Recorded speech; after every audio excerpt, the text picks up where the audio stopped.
Samajwadi party के मुखिया अखिलेश यादव ने एक बार फिर एसआईआर को लेकर बीजेपी पर हमला किया है। इस बार अखिलेश ने बीजेपी पर एसआईआर के बहाने एनआरसी लागू करने का आरोप लगाया।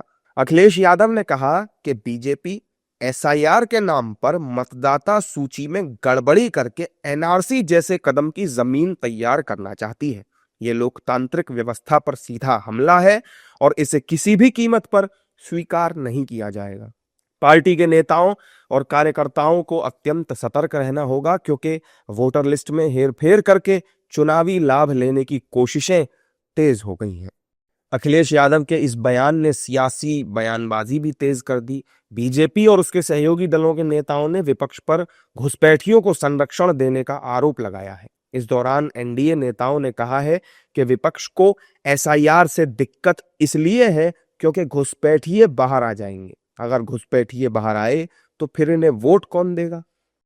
देखिए, ऐसा है कि ये राहुल गांधी हो गए, अखिलेश यादव हो गए, ममता बनर्जी हो गई, इन सब को एसआईआर से दिक्कत इसलिए है क्योंकि जितने घुसपैठिए हैं वो कोई क्लेम ही नहीं कर रहा है वोट। डर के मारे वो लोग सामने ही नहीं आ रहे हैं। घुसपैठियों का वोट इन लोगों ने बनवा लिया था, अब ये भी हट जाएंगे तो इनको वोट कौन देगा? दिक्कत ये है ना, इनको वोट कहाँ से मिलेगा? और ये कभी आएंगे नहीं, तो ये छटपटाहट में एसआईआर को गाली दो, वोट चोरी मुद्दा बनाओ। राहुल गांधी यही ना कर रहे हैं, ये अखिलेश यादव भी कर रहे हैं। कौन सी नई बात है?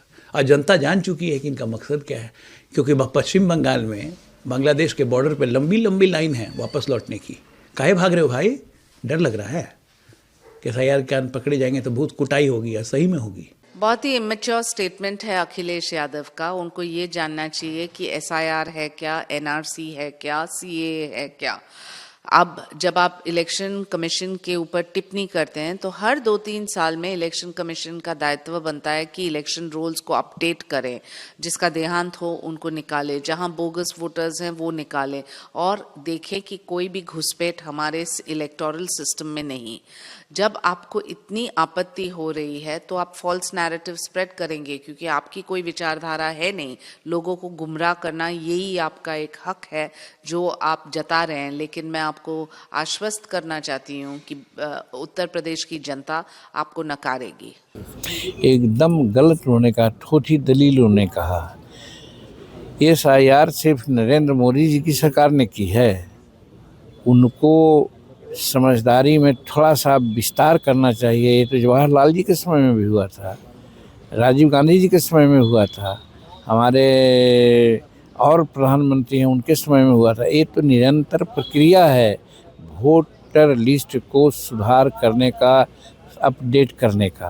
तो ये इसमें एनआरसी लाने का और ये सब लाने का कौन सवाल है? उनके मन में कुछ कुरफात है, वो गलत वोटर लिस्ट बना करके लोग रास्ता पर आते हैं, इसलिए उन्होंने ऐसा बात की है। अखिलेश यादव समेत पूरा विपक्ष एसआईआर के विरोध में है। पहले बिहार में एसआईआर का विरोध किया गया, उसके बाद फिर पश्चिम बंगाल में, और अब यूपी में भी अखिलेश यादव एसआईआर के विरोध में समाजवादी पार्टी के कार्यकर्ताओं को चेतावनी दे रहे हैं। ऐसा नहीं है कि मोदी सरकार में पहली बार एसआईआर हो रहा है। इससे पहले भी कांग्रेस के कार्यकाल में एसआईआर की प्रक्रिया होती रही है। हालांकि चुनाव आयोग एसआईआर की प्रक्रिया को तेजी से करने में लगा है और विपक्ष चुनाव आयोग पर बयानबाजी कर रहा है।